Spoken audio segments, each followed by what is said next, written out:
And welcome to Facebook Live. The doctor is in here on News 5, and Dr. Michael Meshad joins us once again from Southern Cancer Center. Great to have you here with us. Good to be here. Thank you. We've got a good discussion, I think some information that a lot of people are going to want to know about, and that is about genetics and how it affects your risk of cancer. So we're going to begin there and talk about the question we talked about on the news earlier, just about genes in general and how that affects your risk of cancer. You mentioned we're sort of in a heyday right now in terms of cancer research, having mapped the genome, as it were. This is some real eye-opening stuff.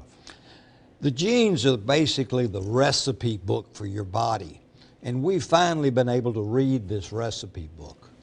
When there's a mistake, a print error, instead of saying put 3 teaspoons of sugar in the recipe, it says put 3 tablespoons in. That's a germline mutation. That's something that's in every cell of your body, and it screws up the end product. On the other hand, if the recipe is correct, but you make a mistake when you're making it, and instead of it says put 3 teaspoons in and you put 3 tablespoons in, that can cause a problem downstream, and that's a somatic mutation. And these are things that, how long has it taken for these things to come to light? Is this just the last few years? Yes, I mean, when the human genome was cracked maybe 10, 15 years ago, when they were finally able to map out the entire set of genes, that's when everything broke loose. Right, right. Let's talk quickly, and I have some other questions here. What does it mean when a gene breaks or mutates? Well, these happen all the time. When a gene breaks, we have enzymes in our body that puts it back together, but sometimes it's not put back together correctly, and a piece of genetic information can be lost.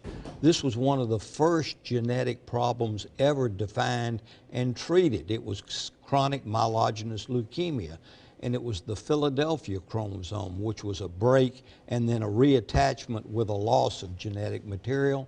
And we have a drug that treats that defect and literally cures that cancer. Wow, that's amazing. It's amazing. This is really some cutting-edge stuff, and I want to remind you, this is your opportunity to write in here on Facebook and ask questions of Dr. Meshad, and we will do our best to get those questions asked and answered as well. And I'll check here, make sure we are getting our notifications, and we are, so we're good.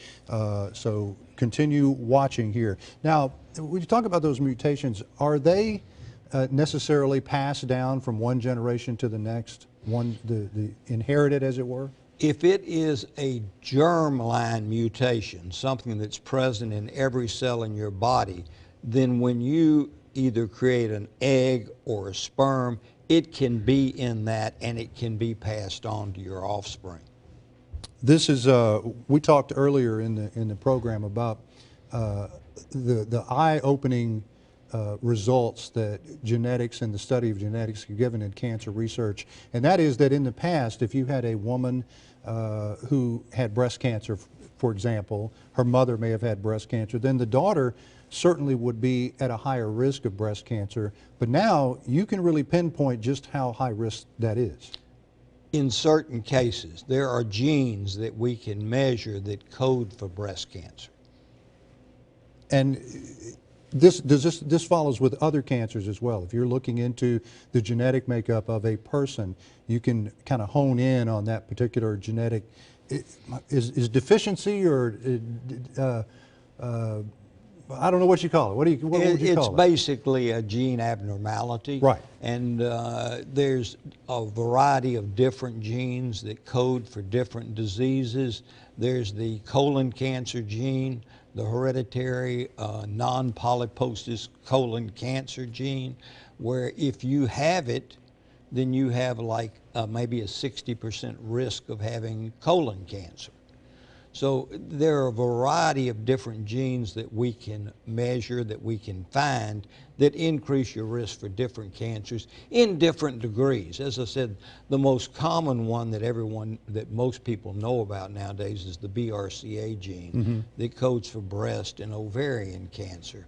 But there are others that are not as prominent and not with as much penetrance.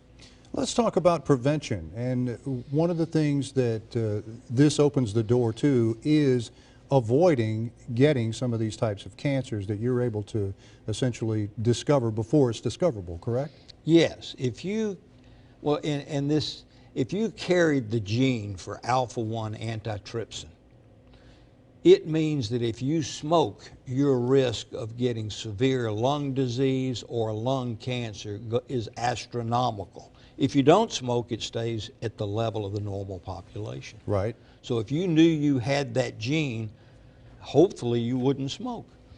Hopefully so. It would make a difference, wouldn't it?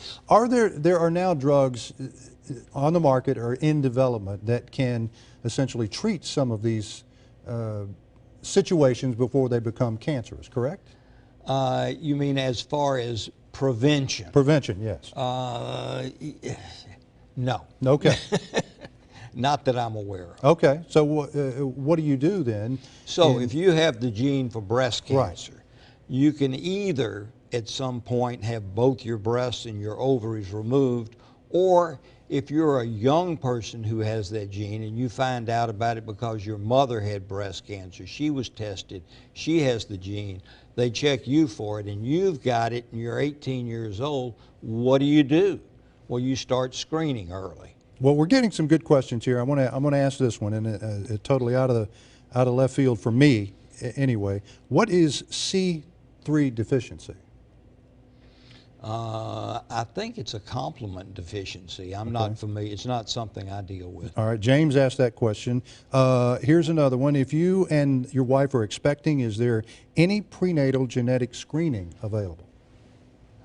In our area, you can contact a genetic counselor. They have them, actually we have a genetic counselor in our office. They have them at USA, and they can give you advice on that. Okay. I wanted to circle back to one thing that I'd heard you say in another interview with a good friend of ours over at FM 106.5, Sean Sullivan. You talked about how it has long been thought that cancer is related to your immune system. Talk about that for me for just a minute, if you will. Well, it's always been thought that basically it was an immune failure. We think that we make cancers every day, and the immune system spots them, recognizes them as a danger to the host, and destroys them. If for some reason the immune system can't see that cancer and can't attack it, then it grows and becomes a threat to the host. So essentially, your body, your immune system is just not seeing that abnormality in your system. That particular cancer, correct. And what can be done to correct that? In people that have certain cancers, we can now give drugs that unleash the immune system and have it attack the cancer. Right, and it essentially you are fighting it with your own body. Correct. Basically. Instead of chemotherapy that kills cells randomly, or targeted therapy that just targets that one abnormality, if you can identify it, this is a way of unleashing the immune system to fight the cancer that it let happen. Right, and there are drugs for that particular purpose, correct? Yes, there are. I think that's what I was referring to a few minutes ago, and I got confused. All right, well, Dr. Michael Meshad is with us, Southern Cancer Center, and it's your opportunity to send us questions here on this Facebook Live. We are getting just a few. You've got a lot of happy patients. Hello, happy patients. Happy patients and relatives of happy patients as well who are writing in. And here is a question. What is the first step to take to be checked for some of these common cancers in your family? That's a great question. The problem is not getting it done, it's paying for it. Right. And to get a full next generation sequencing on your body is relatively expensive unless you do it through one of these commercial things like 23andMe. Yeah. And there are a variety of different genetic testings available that are mostly geared toward ancestry, but they can also be geared toward picking up pathological genetic or defects. Right. There's a certain amount of psychology that goes along with this. I mean, what if you don't want to know? And that's a great point too. If you don't want to know, don't get tested. Don't spend that money. Exactly. And you know that, and we see this all the time, where a woman has the BRCA gene, and we say, "What about your daughter?" She doesn't want to know. Right. Well, then at least start screening early, Mm-hmm. and then at some point in time she can make an informed decision about getting tested. And that's an important point too. You talk about being screened early. Let's say you find out you've got family that have had a certain cancer. You know you probably have a certain risk. What goes into that type of screening? Well, if it's for breast cancer and your mother had breast cancer at age 35 and she had the gene, then you'd probably want to start screening in your early 20s. Mm-hmm. Whereas we typically don't do it until the mid to late 40s. Now you're talking about mammograms, Mammograms, yes. that sort of thing. So and if you got dense breasts, maybe MRIs of the breast. Right, right. And if you've got a family member or several family members that have colon cancer, the Amsterdam criteria, if you've had 3 relatives across 2 generations, then you are at risk for having the gene. And if you do, then you need to be screened early. Mm-hmm. Colonoscopies in the 30s, not in the 50s. Right, right. So it's and I guess in a certain way, it's what you want to do personally. I mean, if you just how aggressive and how proactive you want to be with right. your body. I guess you could be all consumed with it. I mean, cancer is prevalent in so many families. So many people are affected by it. Yet, I don't know. I mean, you know, in some ways you just don't want to know. And I guess you could be, but on the other hand, you could be all consumed with it. And, you know, when you sit down and take a family history, most of all these horrible cancer cases are smoking related, right? Honestly. Let me ask you this question. This comes from Garrett. Which side of the family history is more concerning when it comes to genetics, father or mother side? They're equal. They're equal. Yes. Very cool. All right, your opportunity right now. We've got just a few more minutes left to write in your questions for Dr. Michael Meshad and talk about genetics and your risk of cancer. Let me ask you this question. You're on the cusp of it. You're on the cutting edge of this type of treatment and prevention. What do you see as the future? Where are we going from where we are now? I think it has more to do with identifying driver mutations in the cancer, so that we're now not talking about the germline mutations in patients, but if their germline is normal and they have a mutation that occurs and it's in the cancer cell, a somatic mutation, if we can identify what started that cancer, what makes it go, what drives it, there are now developed drugs that can affect that particular mutation. There's a type of cancer in young people who are lifelong non-smokers, mm-hmm.